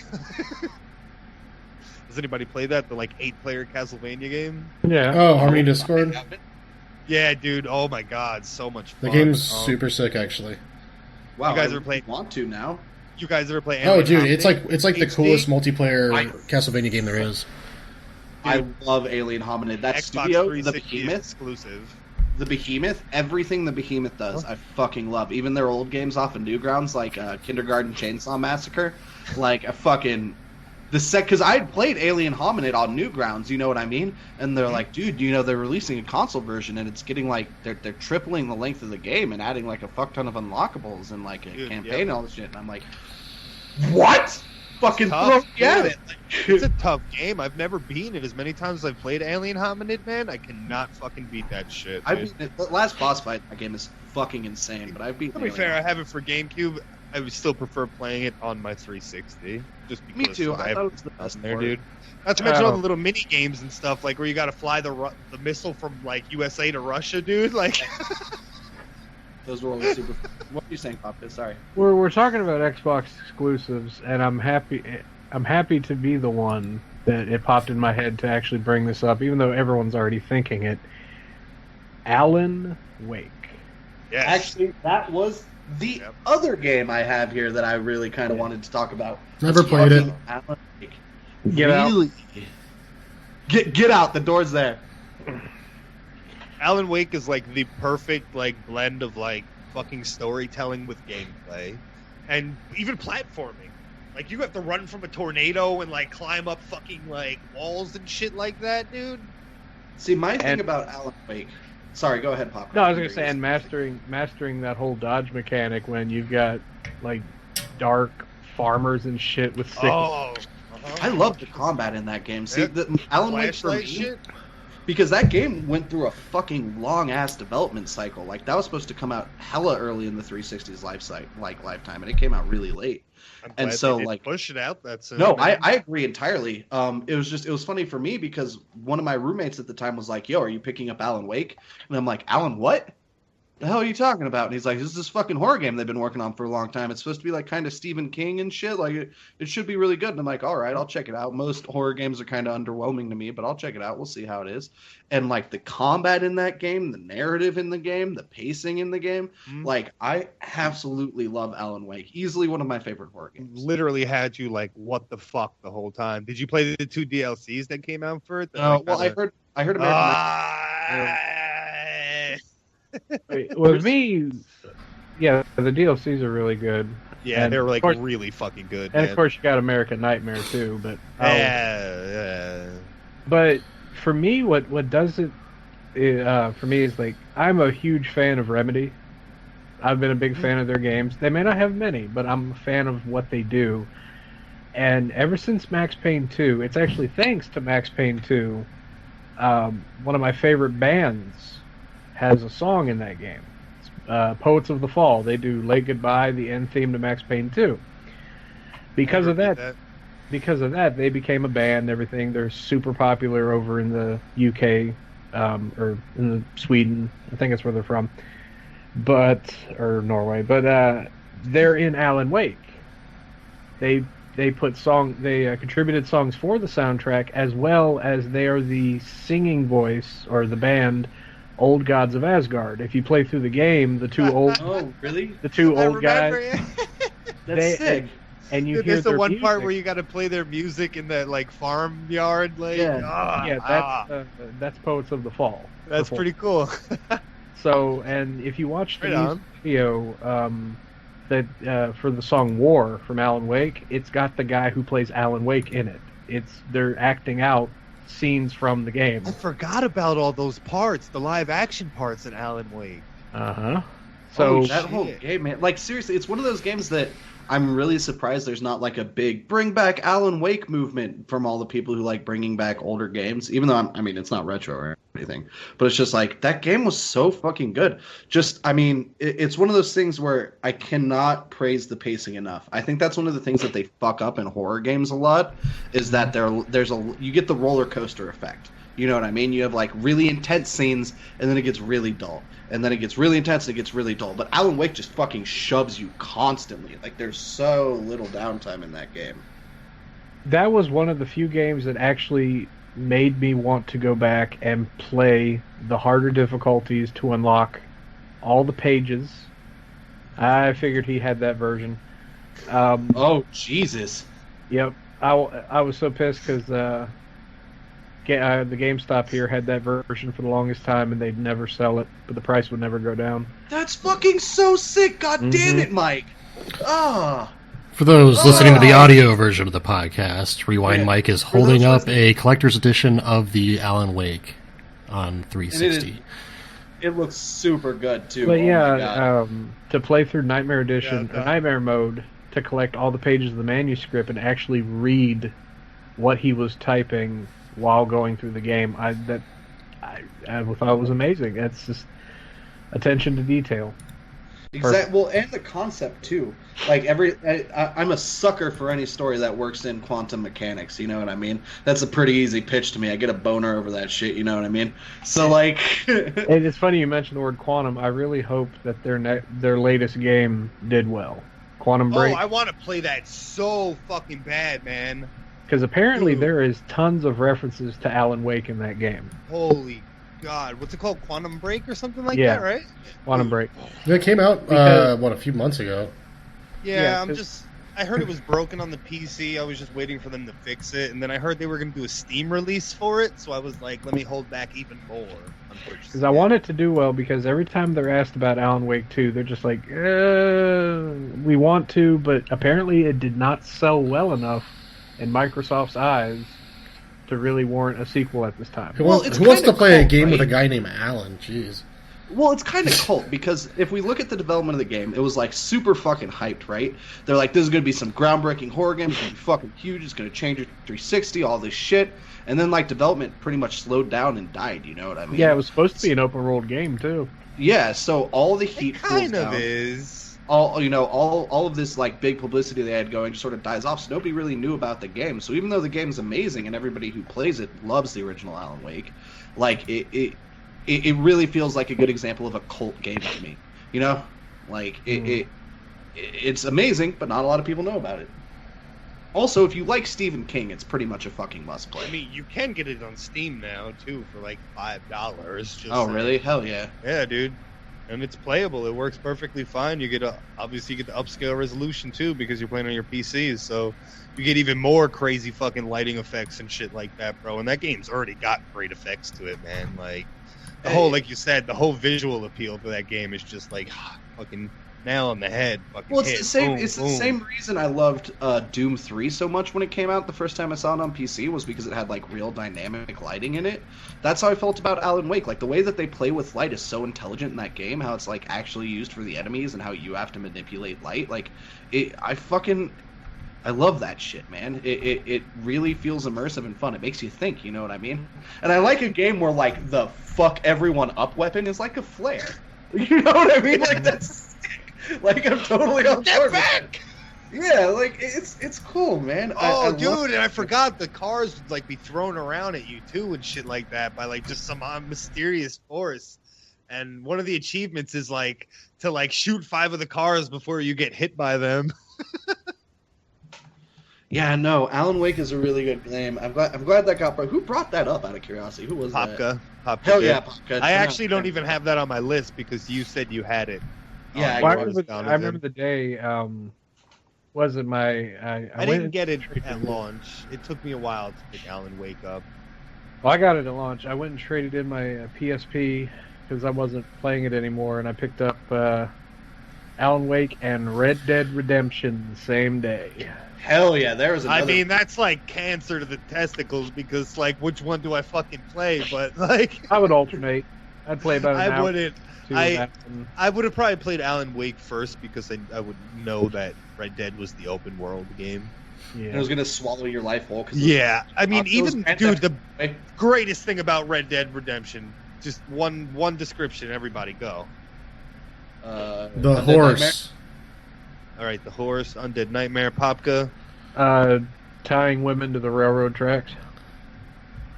Griefing players while they were doing missions. What is wrong with you guys? You have to sit outside the zone, wait for everybody to ride up, and then you're like, all right, boys, let's get them. I surprised they didn't play that much online. I never played it online. I always played it single player. Dude, I would go into lobbies and just grief players, man. I'd be the solo guy pissing people off. Oh, here comes the hero. Didn't Rockstar like eventually put all those players into a server altogether or something? Not to my knowledge. God, if they did, that would be a hilarious thing to watch. It'd look like fucking Battle Royale. Jesus Christ. And that's a part of the reason I liked that game was for the online. Again, usually when I gravitate towards any of the newer GT or Rockstar games, it's for that online aspect, man. You know, you have this big, huge, open, functional world with X amount of players in it. That's fucking fantastic, dude. Like, it's almost like Rust, and I love those games where you have the opportunity to find somebody random, work with them, or just completely grief the fucking shit out of them. You have that decision, and you could make that call, and so can they. It's just funny. I actually have a Red Dead Redemption poster in my office from when I picked it up. But the reason I liked Undead Nightmare so much is it was one of those examples of like a DLC that wasn't just like a mission. It was like an entire like extra half of a game. Just like boom, there you go. Like those demon horses were sick too. It was tough too, man. It was hard. Like it was legit zombie. Like, you had to shoot them in the head to kill them. Like, you could sit there and light their bodies up. It's not going to do very much damage. But if you shot them in the head, they would fucking clap, clap, clap, clap. It's just it's a good example in my mind of like DLC done right. You know what I mean? And it was also before everything had fucking zombies in it too. Like, it was right when you started to see it a whole lot. You know what I mean? So it was like kind of a joke. They're like, yeah, we'll do them for our cowboy game, and people will laugh. And then it was just like, whoa. Holy shit, guys, this cowboy game really kicks ass now that there's zombies in it. Like, I mean, it was a good game before, but just, man, Rockstar killed it on that. Rockstar usually crushes it with their DLC, it seems like. Because GTA 4 also seemed like it had really solid DLC. Let's not call it DLC. Let's call them expansions. What they really are. Honestly, yeah, they are. They're more like they're legit expansions. Like, let's start using that term more. Let's bring it back. Hashtag bring it back expansion. Yeah, I guess I only say expansion when I'm talking about fucking World of Warcraft. But yeah, man, now that you mentioned it too, Grand Theft Auto 4 had really good expansions. I know a lot of people didn't like Balladagate, Tony. Oh yeah, that's right. They had that in the motorcycle. The motorcycle one was sick as fuck. Dude. I heard those were like, they sold them separately for like $20 as like standalone things where they'd function on their own without the game. They were so big that they were like, we can just sell this without the full title and kids will still enjoy it. It was one of those things where it's just, I don't know, man. That game, especially the motorcycle DLC, because I'm not somebody who like, oh man, I love fucking Sons of Anarchy. I'm into that fucking fantasy, you know what I mean? Wasn't it? Yeah, I mean, we're talking similar time frames, but it was one of those things where it wasn't necessarily just like, hey, we're making like a game where you play as a motorcycle. It had like the Rockstar touch. It felt like a fucking game, you know what I mean? They're like characters, their attitude, like, and they tell like callbacks in Grand Theft Auto 5. You know what I mean? Like, if expansions are good enough to have callbacks, you know what I mean? Oh, they called back to the expansions? Yeah, when you first meet Trevor in Grand Theft Auto 5, and he's like, I didn't get that far, dude. I literally got just far enough to there. They were like, you can go online now. Okay, let me hit the F5 button. Grand Theft Auto Online, yeah, no. When you meet Trevor in Grand Theft Auto 5, the trailer park that he's fucking some dude's wife in, it's a dude from the motorcycle DLC. It's the main guy, isn't it? I think I saw like that scene, actually. Fucking kill him and like leave. And it's just like, Jesus Christ, this was what Trevor's like. All right, guys. Jumps out the window to the fucking trailer, doesn't he, or some shit? Yeah. I've seen that that scene. On like the fourth Trevor mission, you're like cooking meth and killing hordes of people. Sounds normal. But, I mean, from what I've heard of him from the online game, he seems like a pretty unstable motherfucker. I loved Trevor in Grand Theft Auto 5. I think everybody has somebody they identify with in that game. And I actually do like all the characters in that game. I think they're all really well written, all three stories. But Trevor's the one that I wanted to play, you know what I mean? I wanted to just go around and blow shit up. It's fucking Grand Theft Auto. I wanted to play as not the black guy. What's the other guy's name? The like rich white guy? Yeah, Michael. That's who I wanted to play as. He just seemed like the type of guy, like in my situation, where it doesn't matter what you do, three things are going wrong when you're fixing one thing. I always played as Trevor. I just got things done. What? My fucking boat just got stolen. You owed who money? Like, yeah. What were you saying, I always played as Trevor. Yeah. Yeah. Well, you fucking look like him. It makes sense. Oh, sick burn, dude. That's rough. Jesus Christ. Oh my God. Whatever, bro. Jesus. I look like what? Mr. Clean and fucking a pachinko ball, and I look like fucking. What else do I look like? Alan Wake. But I guess it's just nice because, and especially over the course of this episode, the 360 is a console that I think everybody just looks really fondly back at. You know what I mean? Because I mean, it was a huge game library. Massive. Console was around for fucking ever. You know what I mean? Like, it had a little bit to offer everybody. I mean, even we mentioned the game once just to call back a little bit, but like Geometry Wars, holy shit, dude! Geometry Wars 1 and 2. I cannot tell you how many times, not myself, but people I know may or may not have taken visually hallucinogenic substances and played that game for like a day and a half. You know what I mean? Like, everything on the Xbox 360. Dude. You ever play Res HD on the 360? Bro, they're coming out with a version for the PS4 VR. Really? and it's not Res 8. It's like a whole new game. Same like it's like a sequel, but for the PSVR, bro. Is it trans vibrator compatible? I hope so, because whatever it is getting stuck down the front of my pants. Like Dude, that's what I'm saying. That's when VR will really click for me, is when we get the force feedback COD piece. That's you know what I mean? Real quick, Yes, you guys sir. play Shadowrun? Shadowrun? No. The first game for the 360 and one of the very few where you were actually able to cross-play with your friends on the PC. Really? It was a class-based shooter. It was fucking amazing fun, dude.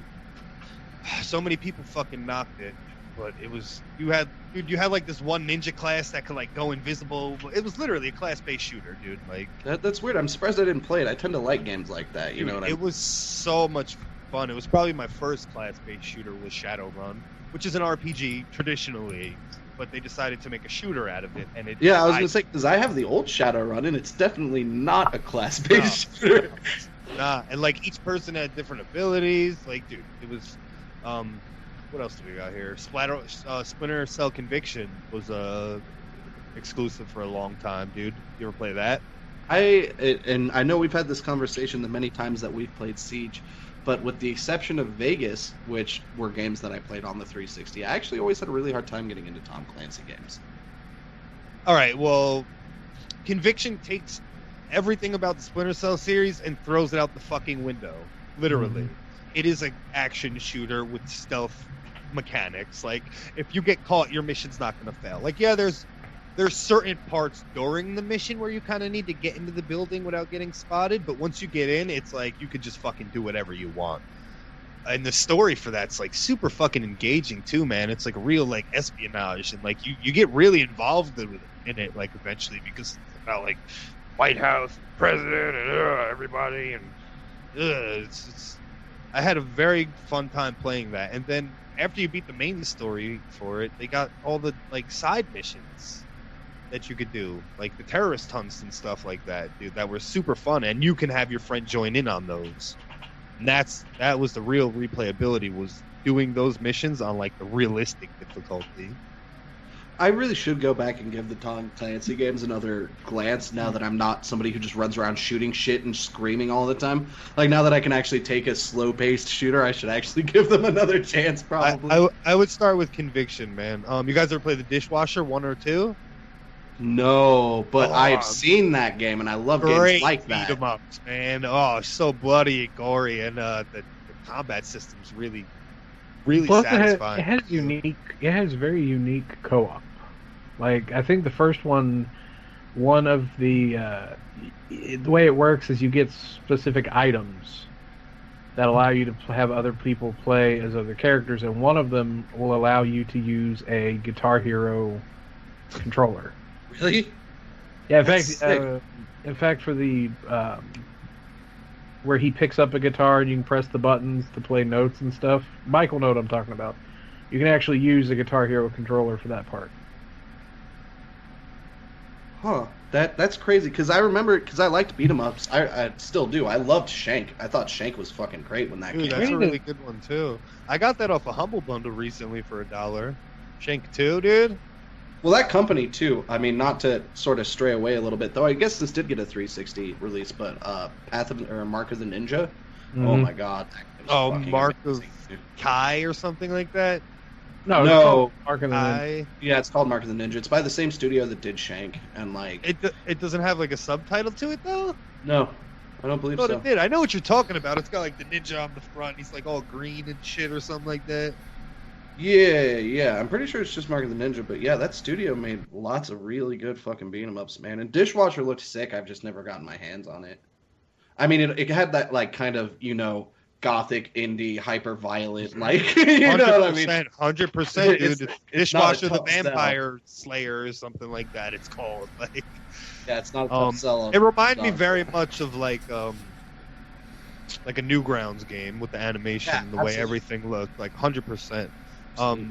What else? You guys ever play Kingdom Under Fire for the 360? I might have tried it. I don't remember. How about 99 Nights? Oh, Miss Popka plays the shit out of that game. Dude, that is a fucking great game, and you can play as like 30 people in it too. It's like Dynasty Warriors, but not Dynasty Warriors, pretty much. I should Blue just have Dragon. Just You need to guys ever make me played a Blue list of Dragon? games I need to play. Played the demo of Blue Dragon. Dude, what? Here's the thing, real short. The thing I like about Blue Dragon is the animation is all done by the Akira Toriyama.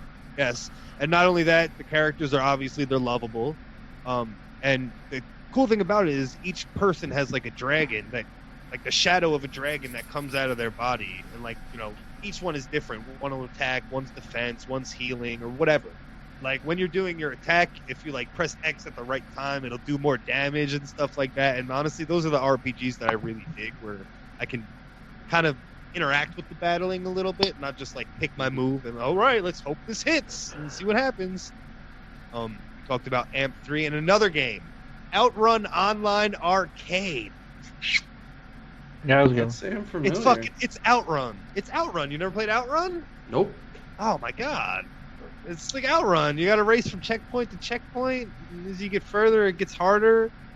Like Can't say I have, but I mean, it's an old school arcade game. It's really State of Decay is really good too, man.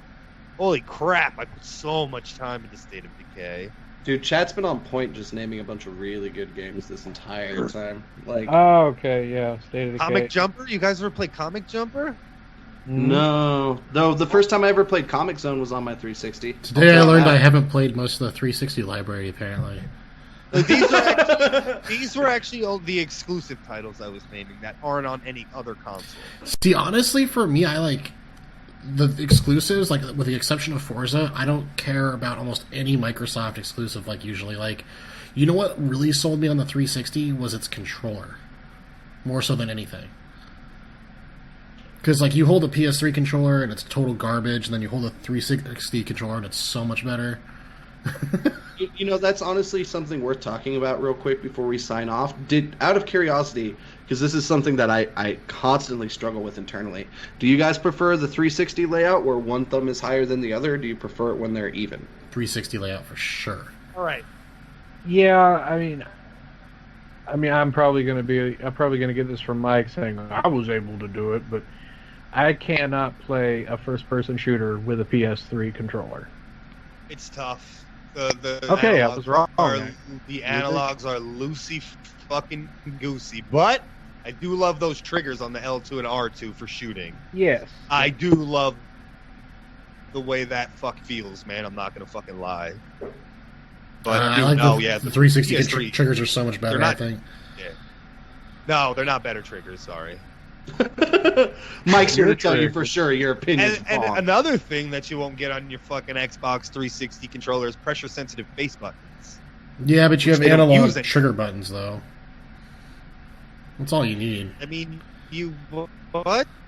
I mean, like, I honestly They don't have like the pressure all sensitive that- face buttons because, like, I remember back when you were everything, but, like, if you played like Grand Theft Auto 3, they like really relied on those pressure sensitive buttons for the PS2, and you had to like Yeah, like, ram that thing. Like shit. the X button, you had to just like get like a fucking vice and put the controller in there, and then like clamp it down on that button just to be able to get it down at full throttle.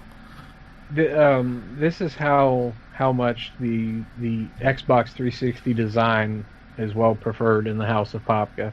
When I got my first PS3, you know, I got her a controller so we could play games, but she's like, she looked at the DualShock, she's like, I just do not like this. I cannot play games with this. I was like, well, what the hell can I do? Because I want to play games with her and everything. She wants to learn, and we were at Best Buy one day, and they were selling, I think it was Rocket Fish brand. It was a PS3 controller in the shape of a 360, or PS3 in the shape of the 360 controller. The layout of the 360, the sticks here and there, the buttons and the triggers, but it was PS3. I was like, well, could you play with that? And she's like, yeah, I'll give it a try. And of course, then she's like, yeah, this is pretty cool. I'm like, well, yeah, because you're just using a 360 controller. If I could have found an adapter, that would have been cheaper, but I didn't. See, I'll admit my 2 cents on the whole controller controversy is contrary to what I believe Mike was saying. I actually really liked the shoulder buttons on the 360. Like, I'm one of those guys who, when I play Halo, I do bumper jumper. So, like, See, we're not talking about the bumpers. I'm talking about the back triggers. Oh yeah, just like the they're but triggered. The triggered triggers. Triggered. Yeah, dude, tilted mic, triggered. But I don't know. I'm a bumper jumper. That's what I really remember about the 360 controllers, just having that like kind of askew claw setup. You know what I mean? Like, to be fair though, the controller that I love the most right now is the PS4 controller. Is absolutely the most. The PS4 controller is dope. Most comfortable thing I've ever held in my life. It's perfect. It's like got the perfect length to it, so like it feels natural to have the thumbsticks next to each other. See, I always found the PlayStation like the thumb length on the PlayStation controllers is too long. For like, I prefer the shorter length. Like, just it's only like a few millimeters, but that shorter length I definitely prefer.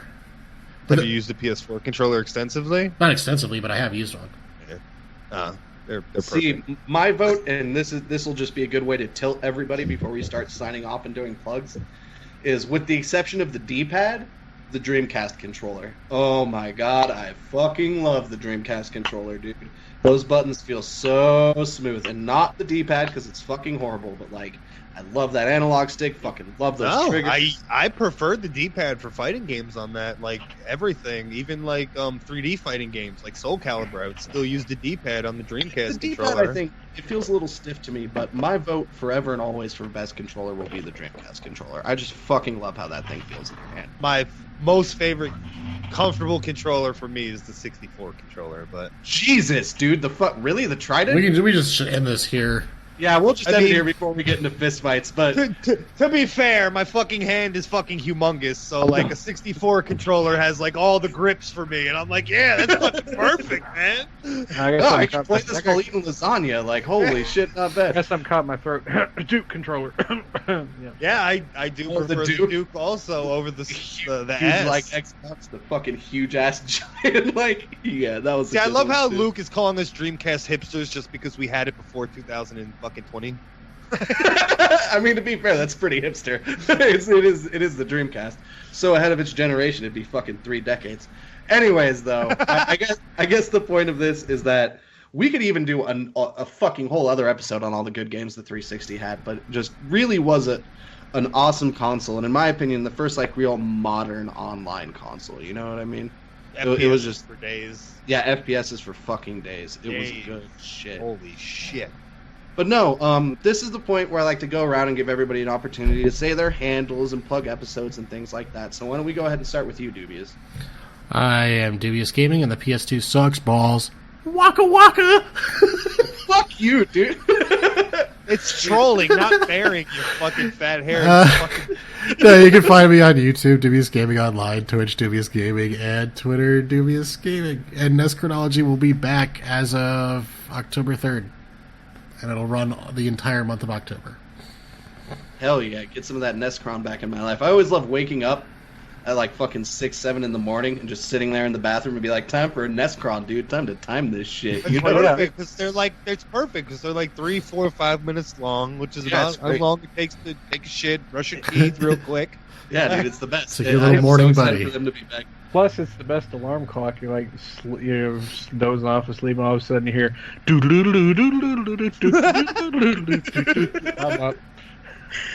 here. I'm here. What are they talking about? Which Black Label? Shit. But yeah, so that'll be good. I'm excited to see Nescron come back. What about you, Rewind Mike? Nothing. I'm not on the internet anymore, guys. I just signed out. You can find me at Rewind Mike on Twitter. I have a Facebook page which is like sort of active, which I've actually been thinking about streaming to recently. Oh yeah, you can stream to Facebook now? Yes.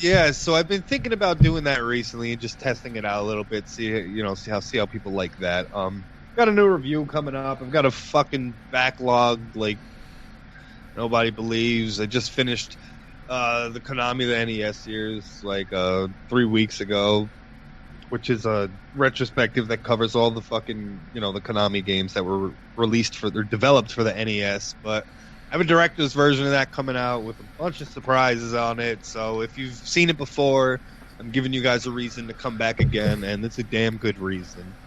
Like I said, I got a new review coming up, and hopefully it'll be out Friday. Oh yeah. My best. Good shit. Well, I look forward to it, man. I really enjoyed the last one you did on that game that everyone hates, but I think looks pretty fun. Yeah, and go be a vapor degenerate, everybody.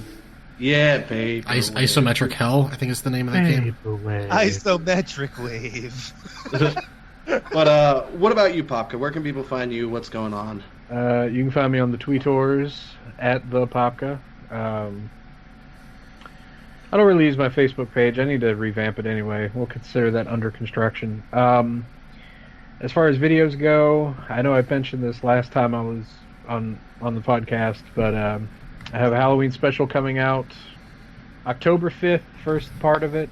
I'll be covering the Fatal Frame games and the Suffering games on the original Xbox, all throughout the month of October. Very nice. That'll be cool. I always love Halloween specials. I'm excited to see that. So apparently, Rewind is not excited. Also, Fable 3 sucks. Go ahead. You didn't ask me to help you with your Fatal Frame videos. Fuck you. And Fable 2 is amazing. Also, no, I'm in the Popka field of I'm wildly underpressed by the Fable games, but that's neither here nor there. As far as myself is concerned, Twitter's a good place to reach me. Oh, go ahead and contain your salt, Mike. Do it. I believe in you. You can find me at Twitter over at NA1I. I'm really easy to reach there. As far as content of mine, you can see I stream with my buddy Veritech pretty much 4 days a week over on either his channel or mine. Mine is Twitch TV/HOTS1I, HOTS1I. I also do a podcast called The Guardians that we do every Friday. That happens at 6 p.m. Mountain, so that's 8 p.m. Eastern. It's an Overwatch podcast, if that's something you're into. We cover casual, competitive, patch notes, fan content, everything like that. We will also be speaking at World of Podcasts at BlizzCon, so if you will be attending there, you can find me there. And then I can't specifically say what, but starting either this Monday or next Monday, I will be doing one more new podcast coming to you. So keep an ear open for that project. It's going to be pretty sweet. Especially if you're into the battle arena type style of games. It'll be pretty popular. I won't say what game. You guys might be able to figure it out, but it just got picked up by ESL. So it should be pretty good, but that's where you can find me. I have a question out of it. Did you guys cover the new Overwatch film that came out in the last couple weeks? The Overwatch porn film. Yeah. It got mentioned in the show notes, but did not make it to broadcast. Surprisingly, so who knows? It might show up next episode. That's a pretty good trailer, I'll admit. But as far as my guests are concerned, I want to thank you guys for being here with me as always. I know it's tough to clear up schedules and everybody's got projects and works and stuff. So really, thank you. I appreciate it. As far as people catching the show live, thank you guys for coming. Love chat, love being interactive. It's very much appreciated. People catching up either on YouTube or listening to this somewhere else, thank you guys for supporting us and catching the episodes. And on behalf of me and all my guests, we will see you guys next week.